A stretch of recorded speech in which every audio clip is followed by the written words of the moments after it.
This is Rudo Radio coming to you from the 559.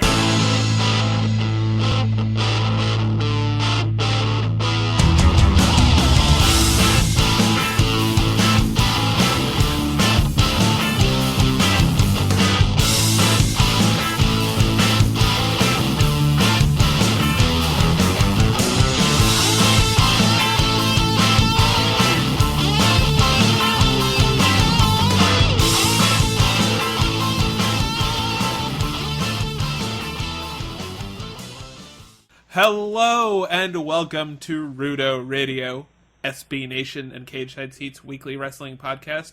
I am Nick Bond. Got it this time. Joined as ever by Mr. Marc Normandin. Marc, how are you? I'm glad that you mentioned that you got it, because I was going to point out that you got it. Mostly to remind everyone that last week you didn't get it.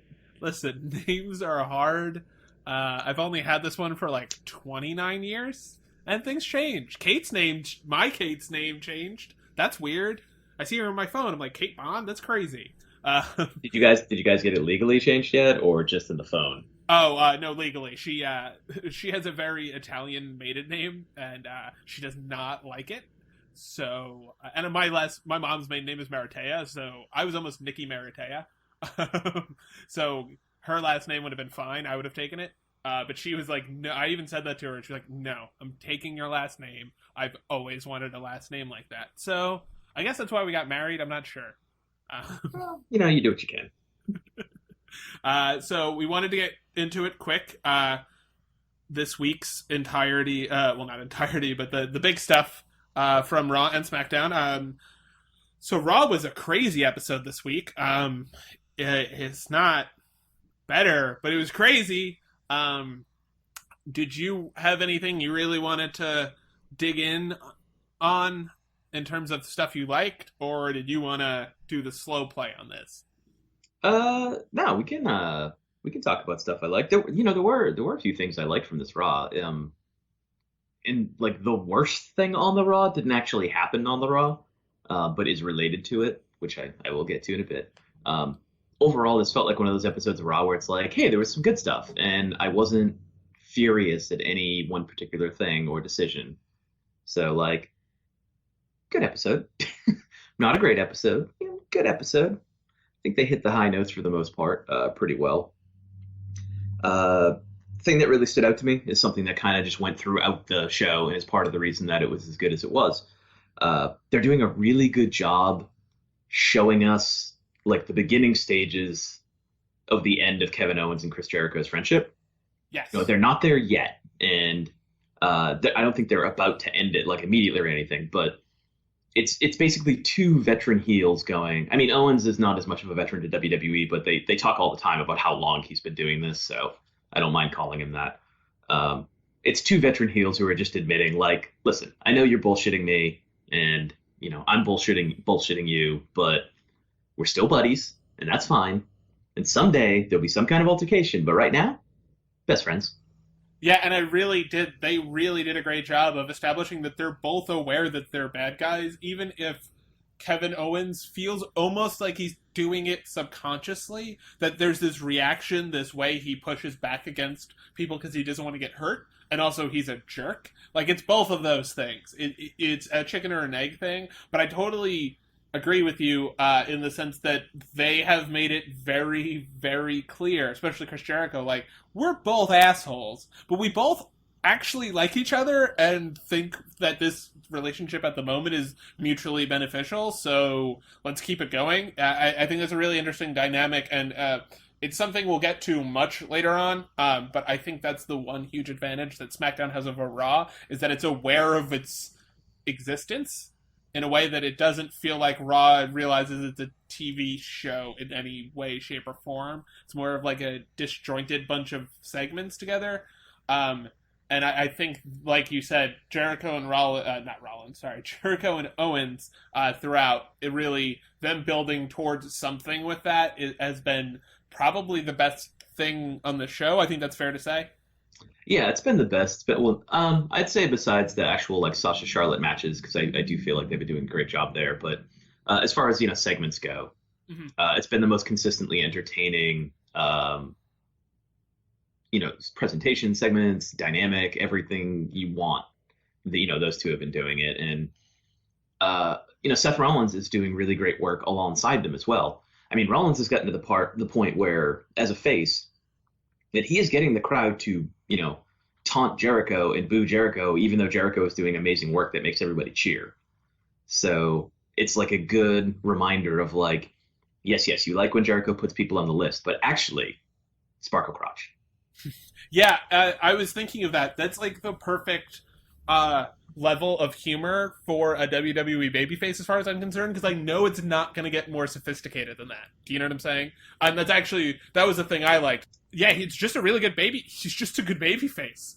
I did not see this happening as smoothly as it did, but he looks and carries himself, more importantly, like a babyface. I don't know if sounds weird, if he worked out more when he was away, and he's come back and he just looks more like, honestly, like Triple H, when Triple H was first transitioning into Triple H from Hunter Hearst Helmsley, that era where he was like the babyface with the X. It reminds me a lot of that, in a good way, in a really positive way. And SparkleCrotch, like I said, is the height of WWE related humor, not from the New Day. In terms of, like, I actually laughed because that is a funny thing to say. SparkleCrotch is a funny thing to get a bunch of people to chant, and it is a perfect thing to call a character as ridiculous as Chris JeriKO. I actually really liked it. I really liked the promo, and I think he's really building himself as an actual, honest-to-God, want-to-root-for-him babyface, which are so hard to make.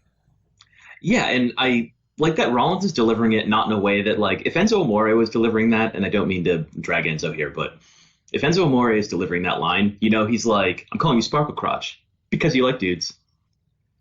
But Seth Rollins is kind of doing it in a way where it feels like it's just the perfect counter to someone who thinks that a huge insult is to call you by the wrong name, and, like, his finisher is calling you a stupid idiot. Yes, exactly. That is you articulated much better than me. It is when you're dealing with children, using children-related humor works. When you're dealing with dudes and you're making gay jokes, that doesn't work because it's not what you're countering. The opposite of masculinity isn't homosexuality. I don't even know what not being a dick, I guess. I don't know what the opposite of masculinity is. But, like, and I think Chris JeriKO and Seth Rollins weren't doing any of that. They were just being kids on a playground talking shit to each other. Yeah, it's just the moment where everyone realizes all of a sudden that, like, oh my God, Chris Jericho's crotch is sparkly. Exactly.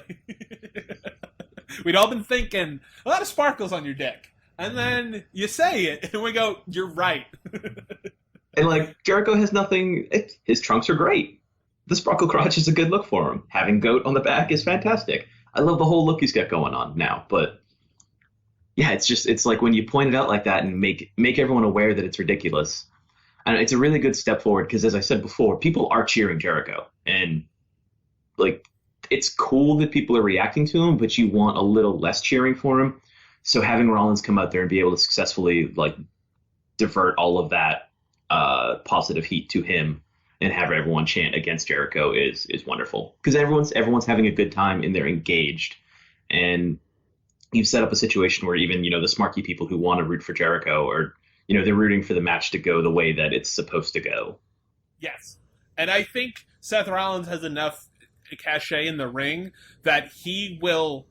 I don't want to say that people are ride or like smarks as they are ride or die with him or anything like that, but that he has a lot more cred when they turn him into a babyface. He doesn't lose, and we'll get to this later when I talk about what I don't like. The way that Sasha has lost cred with a certain segment of the wrestling audience because she's now like a WWE babyface hanging out with Roman Reigns kind of thing.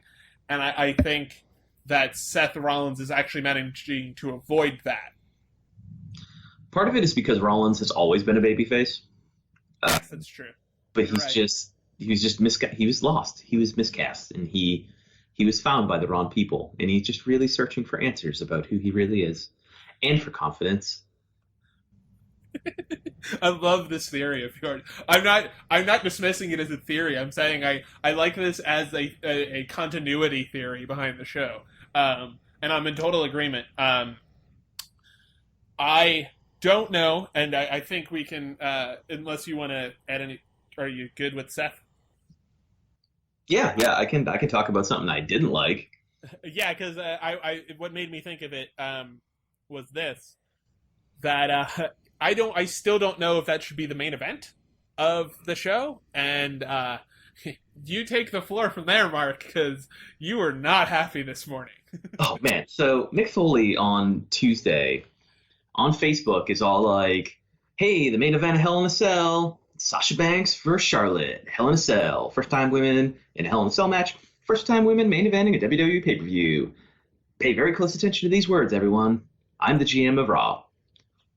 And then a couple hours later, he's like, the main event is actually not, it doesn't have to be last. And also, like, the real main event is whatever's in your heart. It's like, man, fuck you, Mick. God damn it. You can't do that. You can't be like, here's a historic thing. Oh. Just kidding. Yeah. Bang. You can't do that. You just pull the rug out from a bunch of people who are excited about this historic thing. It's the kind of thing where, I don't know, Mick, maybe clear it with your bosses or wait until they give you the go-ahead. Because you know what happened is that the only reason it didn't come down immediately is because someone at WWE looked at that and they went, "Oh, God damn it, Mick." And they had to have a meeting about it. And, like, can we determine right now, a couple weeks out, is that going to be the main event? Do we want to push it as that? And they're like, we freaking rewrite shows like 30 minutes before they happen. No, we can't say that's the main event yet. That's crazy. So, Mick has to go out there and walk it back and be like, the main event is really whatever's in your mind, man. And, I'm furious at that. And, like, as an extension of this, it's kind of it's weird and at odds also with WWE's doing right now with this feud, the Sasha Charlotte feud, which is we've got this amazing feud that's been building up for years. They traded the NXT Women's Championship, they traded the WWE Women's Championship. They've had these great matches on Raw and at pay-per-views, and they came up together, and there's just this long history. And now all that they're focusing on, instead of all the stuff that they built up, is, wow, isn't it cool that we're making history with the history? Like, that's cool. At Hell in a Cell. How historic the history will be. Yeah, and I'm like, yeah, that is cool. Like, you guys should let us care about that on our own. Let all of us be like, man, this is so cool. I am glad that this historic match that is happening is, has a worthy feud and story being told, but like they've pushed that to the side and they hope you just remember that it was really good. And now they're focusing on, hey, isn't this match historic? And it's 2 weeks in a row that they've done it, because they opened the show last week with the whole, like, Sasha and Charlotte briefly joined forces for 30 seconds to tell Lana that she's like an idiot. And then, split into that weird tag team thing with all that stuff that didn't really make sense. But it did have that great spear. But like, it's just, we got 2 weeks now of like, they're not focusing on what's important, which is why we care that these two women are in this match. And actually, this is what bothered me about Raw the most, was the interviews. I just didn't like those interviews. They were just, I don't know. It's just, I like Lita. I think she is a good color analyst. There's a reason I prefer the Michael Cole interviews to the JBL interviews. I don't really care. I understand the importance of having someone like Lita be a color analyst, and I don't think she shouldn't have interviewed, but I felt like the interview lent itself to what you're saying because it was Lita and not somebody who's less attached to the historicness of the event. It's like, it almost feels like having Troy Aikman interview Dak Prescott about the Super Bowl and like how excited. It's like, of course he's going to talk about like how excited. He's not going to talk like, oh, what's going on with you and Tony Romo, which is the interesting thing that we would want to hear about. And I don't think it's bad. I don't think that would make Lita a bad quote-unquote journalist or Troy Aikman either, but I think it isn't the person you should have interviewing Charlotte and Sasha before this, because those should feel like big-time interviews, and as much as we hate to admit it, when somebody has a big-time interview, it's with Michael Cole, and it just felt weird. I hate to always go to this, well, what SmackDown would have done is, but can you imagine those two sitting together talking about this first cage match on Talking Smack? This first Hell in a Cell match? Like, they would have, all the right buttons would have been pushed, the right needles would have been, all the right prodding would have happened. And that's the disadvantage of not having Renee Young on Raw. If Renee Young could have done this and still spoken to it as a woman working in the wrestling profession, that it's historic for her to see, and she, like, that would still have the connection, where with Lita you get the connection, but you don't get the, I don't want to say journalistic integrity, that's not the word I'm looking for, the gravitas within the context of the thing you're trying to do with those interviews. I don't think they executed correctly, and it was just like, and like you said, it was kind of like, may the best woman win, but I'm the best, but she's also good best too, and it's so historic. Historic. That's like what it felt like the entire time, and I think I don't want to say blew a chance. It's not that dramatic, but it's something they should have planned out better or had a better execution of. That seems unfair to say, but it wasn't what it should have been. It felt like they were filming spots for the eventual network special instead of something to hype us for the actual match, which would be another example of them telling us how important something is or was without showing their work. Yeah, it's a continuing problem with Raw. It's not the end of the world. I'm still super excited. I really hope that it's the main event, but it just, like, they gotta stop doing stuff like this. It should be the main event. And it should be the main event because next week these two try to kill each other before, like, they should get the big spot. That's all this is why we need the cell, everybody.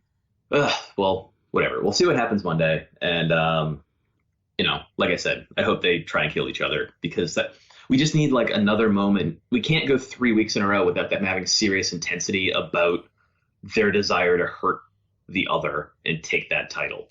3 weeks is a really long time to go without any of that, especially if you want people to be as hyped for the match for the fact other than that it exists. Speaking of matches that people are excited about because they exist, I gotta say, I'm not like all Mojo Rawley about this yet, but I really like the Goldberg segment on Monday. I think it was the best promo he's ever done, which is a combination of me not remembering any of his other promos, really. Literally a single one. Yeah, but it felt very real, and I think it was. I think you had a lot of the, like, kind of a peek behind the curtain of, like, what it took to get Goldberg back, and he had to finally admit that, like, yeah, he still has the itch to go out a different way than he did. I thought it was fascinating. It was interesting to see him, almost crying and, like, clearly touched by the reaction and being back. Because a big thing with Goldberg over the years has been, you've always heard, like, he doesn't really care, or he doesn't understand. So seeing him genuinely touched by the moment that he was in and understanding it is a good first step to get, someone whose heart is, like, cold to black about this to care at all. And I think that's what in the same way we always wanted Vicky to embrace the lie, cheating, and stealing, we've always wanted Goldberg to embrace the fact that he likes wrestling. That's always kind of been, and it's the same thing that happened to Lex Luger. It happens to a lot of former football player types, where they don't seem to give a crap, even if they're really talented, and not give a crap in the sense of not trying their hardest or not putting in the work, but not feeling it the way that we do. And I think that was very evident for Goldberg on Monday. I was going to say last night. On Monday. It was, I think it was his best promo ever. Yours seems to be the consensus view, which is I enjoyed that a lot more than I planned on or expected. I still stand by what we said last week, where we spent 10 minutes just complaining about how much we were not looking forward to this. But I am no longer actively worried that the build-up will be boring and crappy. Yeah, the jury is out on how good that match is going to be. Goldberg's not as big as he was. He is 12 years older than he was. He did look mildly blown up on just walking to the ring and getting in. And these matches always, it depends on how much Brock Lesnar gives a shit at that exact moment in time. It depends on if he does more than just suplex him the entire time. There's a lot of factors here that I'm still not sure about. But this was, as far as first steps go, I honestly can't think of something better that they could have done other than this. Yeah, they nailed it to the wall. It wouldn't get me to buy the pay-per-view, but I won't turn that match off now, because I think at least when they're like, oh, next match up, I'll actually watch the promo beforehand, the little promo package they cut, because this will be in it. I think Heyman's doing some really good work compared to what he had been, he was batting like 310. Well, we all know he's a 350 hitter. He just wasn't playing up to what he can play up to. But I think overall this is going to be a good feud for Goldberg's legacy. I think it'll rejuvenate one way or the other, either through them being so annoyed that they had to go through this crap, or just having a big time money match the way that this is for both Brock and Paul. I think it'll put them back closer to where they were, especially as we lead into WrestleMania, which is basically going to be the next storyline. I don't know what they're going to do with the Rumble, but this will be that feels like this is just he's going to murder somebody, and then they're going to be like, oh, well, last time you murdered somebody, we gave you a title shot at some point, so let's do that again. Rumble season is always like Lesnar's moment to take out someone who has forgotten, because they got dropped on their head so many times by Lesnar, that Lesnar killed them last time. So it's like that's when Lesnar faces the Big Show. That's when he faces Mark Henry. Like the Royal Rumble is just the warm up for by the way, Brock Lesnar can F5 things, very, very heavy, very big things, and can hit the Big Show so many times with a chair that he starts crying. Oh, it's amazing.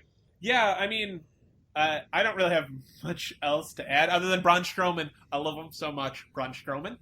That's really I didn't love this as much as last week's, but I do really look forward to Sami and Braun working together. I think that is a very good idea, and I think in particular, Sami Zayn going through, I presume he'll beat Braun Strowman, but I could be totally wrong, through Braun to get to eventually Kevin Owens is a good way to start it without starting it, if that makes sense. So I'm excited that they're going in that direction. I mean, it's I assume Braun is not going to lose until he finds Roman Reigns in his path. Zayn is the kind of guy who can take a loss from Strowman and bounce back perfectly fine. Zayn is the kind of guy that Strowman needs to beat to be elevated to that next level. He can't lose the first, give me someone who's actually employed by the company challenge. That's fair. But Sami, he's so likable and he can do the ska kicks, and I'd like to see him face Kevin Owens at WrestleMania, so I'm just trying to horn him into as many catapulting feuds as I possibly can.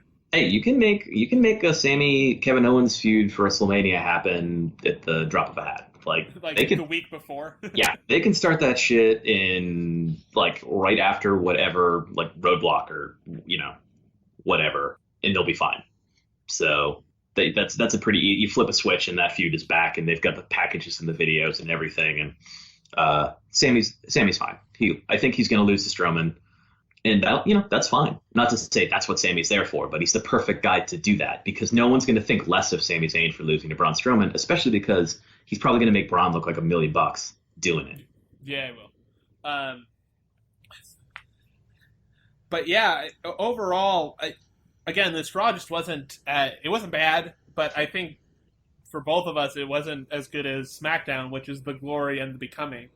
I have 1,000 things I loved about SmackDown, but I think at the top of the list.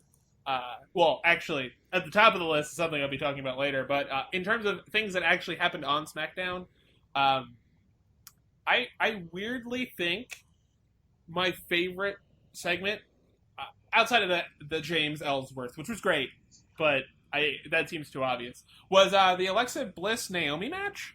Mostly for Alexa Bliss. That was so much better than their pay-per-view match. Maybe because they had more than 3 hours to put it together. Yeah, and you really, you didn't get the feeling, but you could see, because Alexa's character work is just off the charts. She reminds me of an actor or actress who constantly does stuff in the background of scenes. Like, David Hyde Pierce used to do this. Whenever he was in a scene with Daphne, Jane Lee's character, he would spend all of his time not speaking on camera, looking at her. So anytime you saw like a wide shot, he was looking at her as the object of his affection to like build that in. And I feel like Alexa does all of that kind of stuff. The little things that turn you from a good heel with, like a good gimmick and a good work rate and all that stuff into an actual character that they can make money with and that you can catapult yourself into being something bigger than just a mid-carder on SmackDown, which is not a bad thing, but matches like this, to me, really speak to her potential as a performer just across the board.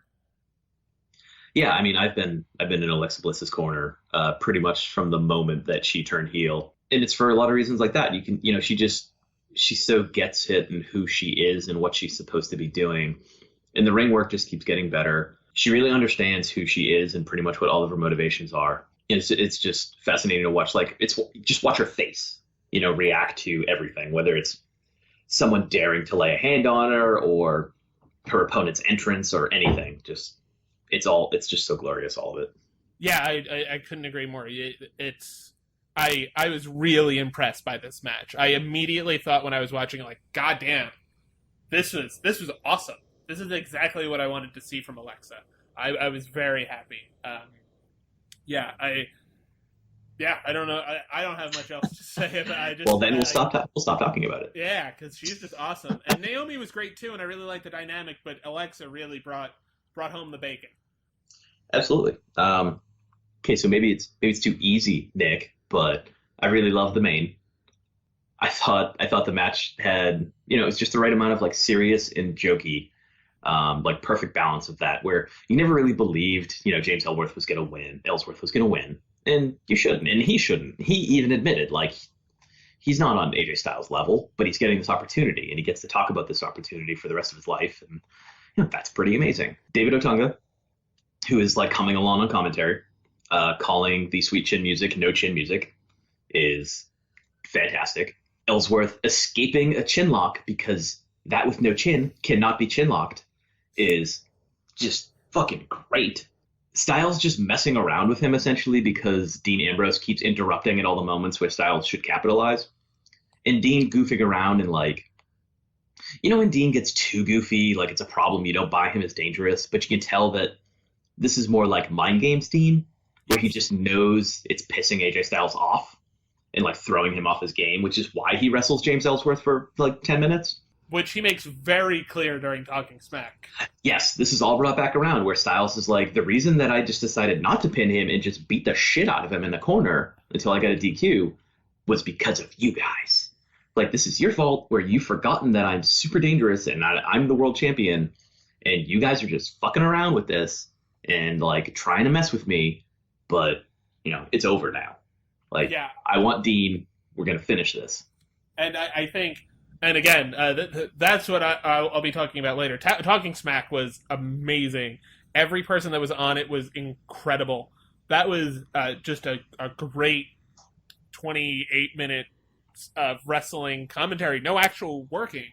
But, man, AJ Styles really brought home, not brought home the bacon, I just said that. He really explained what he did in a way that the Raw just never ever does. It never explains any motivations. It just goes, you get it. And what was interesting for me, and to bring it back to farther earlier in Talking Smack, is that Daniel Bryan brought up the fact that AJ Styles didn't need to do that, didn't need to like string James Ellsworth along, and that he was going to talk to Shane about dealing with that like that's not how the champion should act. He almost lost the title because he was dicking around essentially, and to have AJ be like, I wasn't dicking around, I wanted to murder him to prove a point, was really good. It was great. I love SmackDown. I love SmackDown. It's so hard to find something bad about SmackDown. Yeah, even like, okay, so the only part I didn't love about this week's SmackDown was Kurt Hawkins, and I'm not even like ready to jump ship on him. It's more just like, okay, this wasn't quite entertaining enough. It wasn't quite entertaining enough. I feel like this like delayed debut thing, like Fandango did it pretty recently and did a better job of it, and Hawkins feels a little forced, like too forced, where he's ridiculous. This is clear. This gimmick is ridiculous. I don't know if it's good ridiculous or like ridiculous for the sake of ridiculousness yet. Yes. And that's a good way to put that. If it ends up being good ridiculous, and I think it could be, great. He just needs to find his footing. But right now we're at the point where like maybe there's one Kurt Hawkins fact too many happening during his entrance. It's just a little too much going on there. So, when they find the right balance of like how much Kurt Hawkins fact is enough, when they actually let him start wrestling and show like more heel mannerisms other than like, I'm not wrestling tonight because you punched me in the face in this contest of fighting. In this punching contest, you punched me in the face. How dare you, sir? Yeah, then I think I'll like him more. But like right now, I'm lukewarm on it. I know Kurt Hawkins can go, not just from his time previously in WWE, but I saw him on the Indies a couple of times after WWE released him a few years ago. And he was great. Like, he was way better than I even thought he was, and I had nothing against him. But we just got to bring the character up to that level. And, like, the potential's there, but got to give it some time. Yeah, he's a good enough worker that even if it's not the greatest, it's not a slam dunk character, I trust SmackDown to keep it going. There's just not that much to the character outside of a 4-year-old, or how old is that meme? Like, is that, like, the first meme? like that really hit the big time, the like Chuck Norris meme, because that's what they're doing essentially, is Chuck Norris facts, but about Kurt Hawkins, which isn't bad. It's just weird. It's just weird that they were like, hey, it was hilarious back in the day, the Chuck Norris memes. Like, President Obama wasn't president yet, I'm pretty sure, when that stuff came out. But I think I can only deal with it because he's a heel. Like, if we were supposed to like him for okay, so good example of this on the other side. TJ Perkins, who they're all like, video games, I'm young. It's driving me nuts. Because hello, fellow kids. Oh, yeah, exactly. It's so forced, and I'm like, I'm supposed to like you. But at least with Kurt Hawkins, it's like, I'm supposed to hate you. So it helps tie into it that way, even if it's like bad accidentally instead of on purpose. You can work with that. You can totally work with that. But when you're supposed to be the good guy and I'm supposed to like you, and you're like, extra lives, gamer, did I say extra lives yet? Like, yes, I would like to put in a coin to continue. I do like when Brian Kendrick is talking about it, though, because he's talking like this, and I don't have any extra lives in WWE 2K17. And it's like, they don't fucking have lives in that game, Brian. And then I'm like, wait, you're the bad guy. You're not supposed to know shit. That's fine. Okay. It's fine. But then Perkins is like, oh, it's too much. Those are moments where, like, I see those things happen, and I'm like, you know what? Drew Gulak is on my television. This is okay. This is good.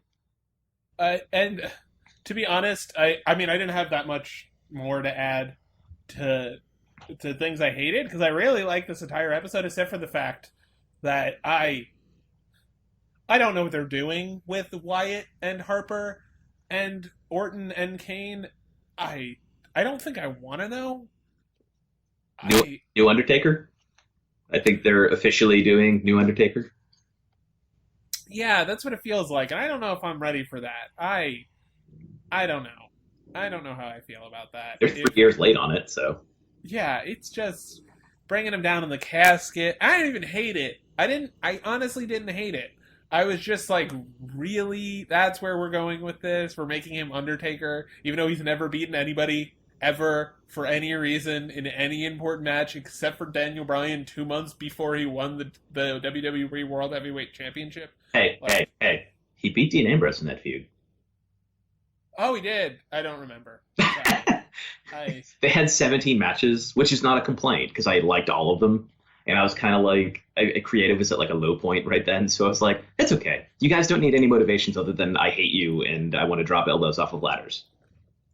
Yeah, and you know, it was what it was. I'm just exasperated by Bray Wyatt at this point. They make me, that's the one guy on any, they just don't get right. They just don't. They don't make him into... They're almost afraid, it feels like, to make him into what he would actually need to be to get that gimmick over. And I don't know if it's an outright refusal or a fear of him, like... I don't know what it is. It's not like he's going to leave or anything like that. It's not that fear, or that he's injury prone and you don't want to give him a push. They're just like, we'll tiptoe around this. And they think... I believe this is the case, that, well, Randy Orton's one of the biggest stars of his generation, so it's a huge deal. And it's like, but it's not his generation anymore. If you're going to make a guy like Bray Wyatt destroy legends, you kind of have to start with older legends and then work your way to the active legends, and then go to the Roman Reigns types. It just feels like this is the one spot in which it looks like they're telling us and not showing us. It's so weird that, and this is no discredit to like Roman Reigns, but you bring him up like, they pushed that guy to the moon so fast, like before he should have been, or, and just like force him down your throats. And then you've got Wyatt on the other side where everyone is dying for you to give him something. And like, they just refuse. They're just coasting down a hill and like won't hit the gas at all. And and he's super popular. He really is. And I think that's why they can keep getting away with this. But man, SmackDown's good. Like, this is the place I expect him to be rehabilitated, and I just kind of wish it would happen a little faster. But it's also only been 2 months, and they've been doing some real work. They turned Heath Slater into like a real attraction, and they got James Ellsworth to be like a legitimate guy who has a T-shirt now. So, okay. And it doesn't feel, and I wanted to mention this about Ellsworth, the joy that they have seeing a guy like that get over the way he did, and for the reasons he did, they all seem to genuinely enjoy it and cherish it in a way that I don't think would happen on Raw. I think they would make fun of it a lot more. I think on SmackDown, he feels like part of the show in a good way. Yeah, and he seems very aware of his place, and that he's kind of part of some big joke, but he's also like, that's fine. I'm here, right? Like, they picked me to be in on this joke. Exactly. And I think SmackDown, just in general, does a lot of good with that. So last thing I liked for this segment's purposes, I liked everything, essentially. Yeah, really good episode of SmackDown and Talking Smack. Excellent, both of them.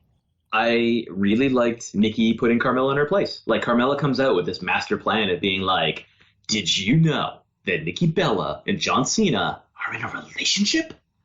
And Nikki Bella's like, no shit, I have a TV show based around that. By the way, I'm in 2 TV shows. What's up? Yeah, I also really liked, again, to go to Talking Smack, I really liked Daniel Bryan's defense of his sister-in-law. I thought it was heartfelt without being cloying. I thought it was a legitimate defense of their legacy, but it also gave a very good understanding of Carmella's legitimate motivations, which is you punch the biggest bully in the yard in the face.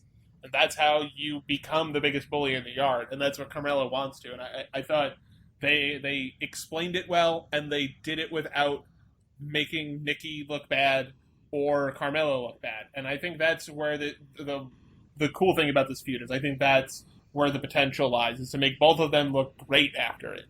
Yeah, you build up the situation where Carmella went after Nikki.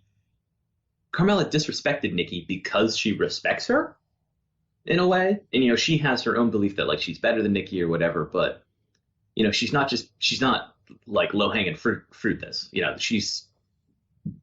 She wants to take her out because she knows, she's like, wow, I can jump ahead in line if I take Nikki out. Then I am everything that is great about women's wrestling on SmackDown. So it's the same way Styles got his title shot after he beat John Cena. Like, literally the same thing. If Carmella she doesn't have to deal with this number one contender bullshit or win any of these tournaments against everyone or anything like that. If she takes out Nikki Bella, what she keeps attempting to do, in really shitty, mean ways by attacking her from behind, she jumps the whole line. That's the longest reigning Divas champion in the history of the title. That's someone who's going to be in the women's title feud on SmackDown in that picture. So, man, take her out of the picture. A, you don't have to deal with her. And B, you get to go, hey, title shot, me. I'm the number one contender. And no one has, since SmackDown is logical, if you take out one of the big dogs, guess what? You get a shot. Here's a kind of tangential question. Is the combination of SmackDown Live right now and Talking Smack the best wrestling show that WWE has ever produced? Oh man, that's a big question that I am not prepared to answer. All right.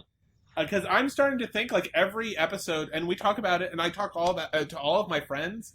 Just overall, everything just seems to work so well on SmackDown, and I keep bringing it up, but Talking Smack is the best thing ever. It's just awesome. If you haven't watched the Baron Corbin promo he cuts on the entire WWE, its entire business model, and everyone on SmackDown, you have to. It's great heel work. He's on a trajectory that I did not expect when he first came out. Listen, not all of us can be huge Big Banter Baron believers, but this guy right here pointing at me, this is great podcasting. Man, I've loved Corbin for a long time. Yeah, I was in on him for a while, but I didn't expect him to do this. I thought he was going to be a really good mid-card champion. He has future world champion, as far as I'm concerned, written all over him. Yeah, and as he brought up, he wrecked Jack Swagger in 2 minutes. And it wasn't close. He just toyed with him for 2 minutes, destroyed his face in a barricade, and then end of dazed him. That is Jack Swagger, for all people think of him, WWE presents him as a big deal. Yeah, and he is. He's a legit super athlete. He's an incredible athlete who's been with the company for a while, and to legitimately feed him, and I think that's the big thing with Baron, is they have posited him as legitimate in a lot of different ways that they usually do not give guys. They even legitimize his, and this was very interesting, and I kind of understood where he was coming from, because on Talking Smack, Renee just flat out asks him essentially, why are you such a dick? And he's like, I'm a dick because I don't care about, this is my job. I'm what the TV tropes would call a punch clock villain, is what Baron Corbin is. He's a bad guy, but he doesn't really hate. He just doesn't like people, and he's just at this job to do this job. He's not there. He's literally not there to make friends. He's not necessarily a bad guy, but he doesn't care if you think he is. And his argument was basically I'm coming on your show and you're asking me why I don't have any friends, and you expect me to be oh, well, I don't have any friends because nobody likes me, but I try really hard. That's not me, and it's never going to be me. And although I disagree with his you should recognize that the only reason you're here is because of guys like me, when he said it to Renee, he has a legitimate argument in the sense that he's not being what he has the right information, he is using it incorrectly, or in a way that is not that doesn't jibe with our societal norms in terms of the type of teammate you're supposed to be. Yeah, I thought it was fascinating that he's it's not like I can't interact with people. I have a fiance, I have close friends, just none of them work here because you're all idiots. Yeah. So it's a way to make you connect with Corbin and realize he's a person, not a caricature, but also he doesn't give a shit what you think anyway. Yeah, and he does a good job of balancing the two, where he's I hate these idiots who try to make money off of my... He turned every positive thing he said that you could connect with into a negative. And the thing, him getting in Brian... wow, I haven't done that in a while. In Daniel Bryan's face was same thing with Alexa, a star-making moment. That's a great promo when he said, I just beat a former world champion. I took him outside, I put his head on a barricade, and I beat it in with my forearms. Give me a challenge. That's like everything Braun Strowman wants to do, and not to knock Braun Strowman, I obviously love Braun Strowman, but like that's when you use that way. When you're like, I murdered a man today. Feed me more. Yeah, it was great too because it fit into the earlier thing about like Brian talking about people thinking like Nikki or Brie were handed things because of who they know. And Brian thinks like Corbin's just trying to intimidate me as his GM into giving him something that he hasn't earned. And Corbin's like, oh, no, you misunderstand. I fucked this guy up. This guy was a legitimate challenge, and I just crushed him like it was nothing. What do you got? He's like, I'm not asking you to give me anything. I'm saying, what do you got? Yeah, it was an incredible. It really was just an incredible piece of character work. And he is so much better. And you could tell he wasn't like, he's not perfect on the mic, but nobody is. Outside of guys like John Cena, nobody's perfect on the mic. And I think for a guy his size with his style in the ring, I mean, is just awesome. He has that, there's a thing he did which I loved. So he beats the crap out of Swagger on the outside, throws him back in the ring. Instead of just following him into the ring, he walks around to the side of the ring and comes in that way. So he's directly in place, basically, to hit him with the End of Days. Instead of, like, following up on him and spinning him around, he knows exactly where to go and exactly where he wants to stand and exactly what he wants to do. And he does that stuff, which honestly reminds me a lot of Randy Orton. Randy Orton's greatest gift is his ability to do all of the individual little things that you need to do. And again, back to Alexa Bliss and Baron Corbin, to me, are very similar in the way that they get all of their character stuff down perfectly, both in and out of the ring. They understand their motivations for their character because in a lot of ways their characters are extensions of themselves in the way that all most great professional wrestlers are. They're either that or a complete opposite. You would never imagine them to be that way kind of thing. And this was an awesome promo.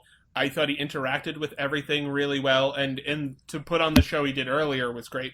And again, it goes back to like the reasonable having opinions that aren't complete bullshit, but the way that he interacts with those beliefs and the decisions he makes because of those beliefs are kind of bullshit. So it's a really cool dynamic to have for a heel, and it's really hard to pull off because you have to be good. Yeah, I really do think he's going to be, WWE World Champion at some point because, man, he's great. And I feel like they've had a hard time making heels that people can hate. Oftentimes, we just talked about JeriKO, who's been doing this forever. And, like, this is some of the best heel work he's ever done in his career. And people are cheering it. I don't think Corbin gives people reason to cheer him. And that's rare. It's rare these days anyway. And he's a very important part of their future. Being a person that everyone can just friggin' loathe, but respect. Yes. Yeah, so, it was just a really great episode of SmackDown all the way around. I really loved it. You mentioned you wanted to talk about Mickie James? I do. That was a surprise, huh? Yeah, I did not see that coming. They didn't even wait for the television tapings. It was just one of those ones where they're like, by the way, this is happening. Hope you follow us on Twitter. Yeah, that was, I remember seeing it announced, just being like, whoa, is that fake? Because it's photoshopped, obviously, because it's not like them together or anything like that, but it's photoshopped in such a way that you're like, a person with moderate Photoshop skills could make that. So I legitimately wasn't sure that it was a real thing until I actually went to their Twitter account. I was like, oh, it is a real thing. That's fun. What I think is fascinating about this is the discussion that's sprung out of it, which was not, oh, cool, Mickie James is coming back. Mickie James is legit.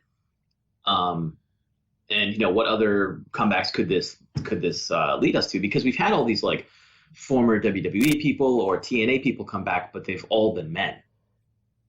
So having Mickie James come, like, that opens up a whole thing. Yes. Anyone who wants to come back for a match or a feud or to help at the Performance Center or anything like that, like, oh, we're doing that on the women's side now too. That's really cool. But because people like to be negative, their focus was on like, oh, NXT can't develop women anymore, so they have to go and get Mickie James. It's like, no, NXT just developed a bunch of women, moved them all up to the main roster, and yes, they didn't put 3 years worth of work into someone in the 3 months between those promotions and today. So Mickie James coming back is fine. Like, obviously Liv Morgan's not ready, Peyton Royce, Billie Kay aren't ready, Ember Moon's not ready. It's good that they're not rushing it and that they've gone this path. It doesn't mean NXT can't develop women anymore. They're just not at that point in the cycle. This is not an overnight thing. Yeah, and this isn't... I mean, it's going to be a fun pay-per-view or network special or whatever, but it's not NXT TakeOver Brooklyn. It's not Brooklyn. Brooklyn is the one where if they did this at Brooklyn, you might get worried. But, like, oh, they've given up. But no, Asuka's a special talent. You can have big money matches like this, where I am now active. I mean, I was already interested because it's Asuka and it's NXT, but I am actively going to seek this out, and in a way that I wasn't necessarily going to do beforehand. So people's reaction to this is just, I don't like, what they mean is I don't like Mickie James. That's what they mean. Full stop. Which is stupid, because Mickie James is great.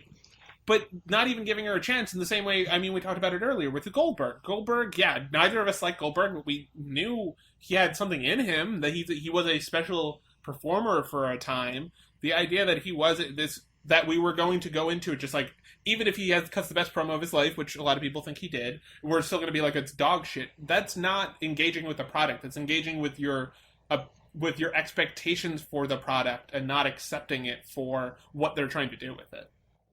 Totally agree. I for one, am excited to see this happen.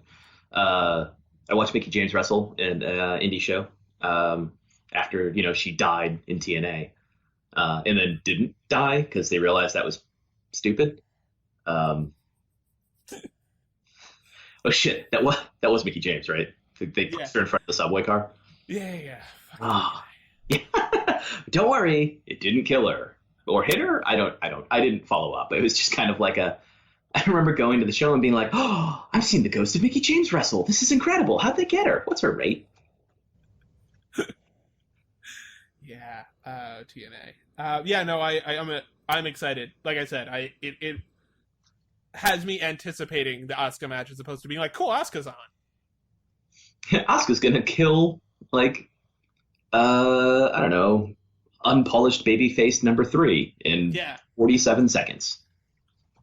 Yeah, I mean, this match might end quickly too. Like, I'm also fine with having I know for a fact Blank is going to win matches, and this is what it is. Asuka's definitely going to win. She's going to kill Mickie James. But it's cool that Mickie James gets to be one of the people she gets to be body number 2. Like in the episode of Law and Order, where you're like, oh, do I recognize that actor? Yes, you do. It's TV's Mickie James. Yeah, I mean, no one complained when Tyler Breeze faced Jushin Thunder Liger. They weren't like, well, you can't create a star to face Tyler Breeze worthy of Tyler Breeze's gorgeousness. Well, no, you can't. It's Tyler Breeze. But that's besides the point. Yeah, they just did that because it's cool. Because, 10, and it's cool. This Mickie James thing, same deal. Mickie James coming back is a big deal.